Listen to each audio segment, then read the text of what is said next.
Goblin Toad's creepy readings. Tonight's selection, The Phantom Hag, from 25 ghost stories compiled and edited by W. Bob Holland, illustrated by Frank J. Russell, Illustrated Editions Company, 1941.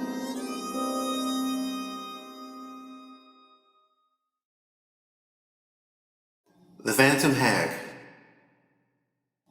The other evening in an old castle, the conversation turned upon apparitions, each one of the party telling a story. As the accounts grew more horrible, the young ladies drew closer together. "Have you ever had an adventure with a ghost?" said they to me. "Do you not know a story to make us shiver? Come, tell us something." "I am quite willing to do so," I replied. "I will tell you of an incident that happened to myself." Toward the close of the autumn of 1858, I visited one of my friends, sub-prefect of a little city in the center of France. Albert was an old companion of my youth, and I had been present at his wedding. His charming wife was full of goodness and grace. My friend wished to show me his happy home and to introduce me to his two pretty little daughters. I was feted and taken great care of. 3 days after my arrival, I knew the entire city, curiosities, old castles, ruins, etc. Every day about 4 o'clock, Albert would order the phaeton, and we would take a long ride, returning home in the evening. One evening, my friend said to me, "Tomorrow we will go further than usual. I want to take you to the Black Rocks. They are curious old druidical stones on a wild and desolate plain. They will interest you. My wife has not seen them yet, so we will take her." The following day we drove out at the usual hour. Albert's wife sat by his side. I occupied the back seat alone. The weather was gray and somber that afternoon, and the journey was not very pleasant. When we arrived at the Black Rocks, the sun was setting. We got out of the coach, and Albert took care of the horses.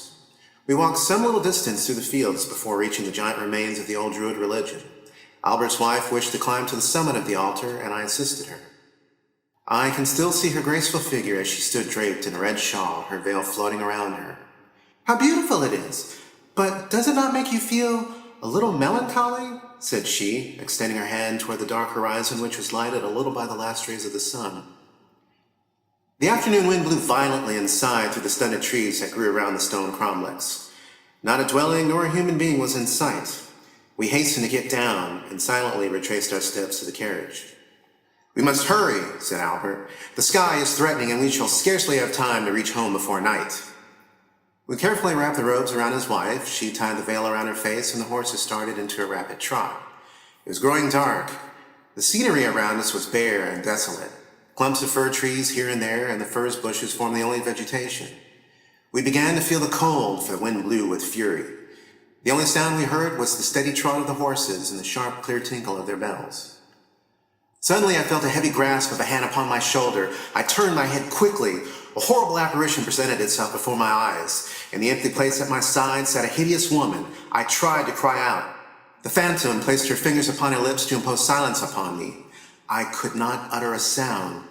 The woman was clothed in white linen. Her head was cowled. Her face was overspread with a corpse-like pallor, and in place of eyes were ghastly black cavities. I sat motionless, overcome by terror. The ghost suddenly stood up and leaned over the young wife. She encircled her with her arms and lowered her hideous head as if to kiss her forehead.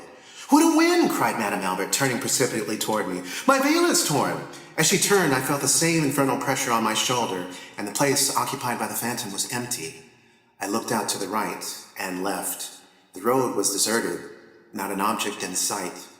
"What a dreadful gale!" said Madame Albert. "Did you feel it? I cannot explain the terror that seized me. My veil was torn by the wind as if by an invisible hand. I am trembling still." "Never mind," said Albert, smiling. "Wrap yourself up, my dear. We will soon be warming ourselves by a good fire at home. I am starving." A cold perspiration covered my forehead. A shiver ran through me. My tongue clove to the roof of my mouth, and I could not articulate a sound. A sharp pain in my shoulder was the only sensible evidence that I was not victim of hallucination. Putting my hand upon my aching shoulder, I felt a rent in the cloak that was wrapped around me. I looked at it. 5 perfectly distinct holes, visible traces of the grip of the horrible phantom. I thought for a moment that I should die, or that my reason should leave me. It was, I think, the most dreadful moment of my life. Finally, I became more calm. This nameless agony had lasted for some minutes. I do not think it possible for a human being to suffer more than I did during that time. As soon as I had recovered my senses, I thought at first I would tell my friends all that had passed, but hesitated. and finally did not, fearing that my story would only frighten Madame Albert, and feeling sure my friend would not believe me. The lights of the little city revived me, and gradually the oppression of terror that overwhelmed me became lighter. So soon as we reached home, Madame Albert untied her veil. It was literally in shreds. I hoped to find my clothes whole and to prove to myself it was all imagination, but no. The cloth was torn in 5 places, just where the fingers had seized my shoulder. There was no mark, however, upon my flesh, only a dull pain.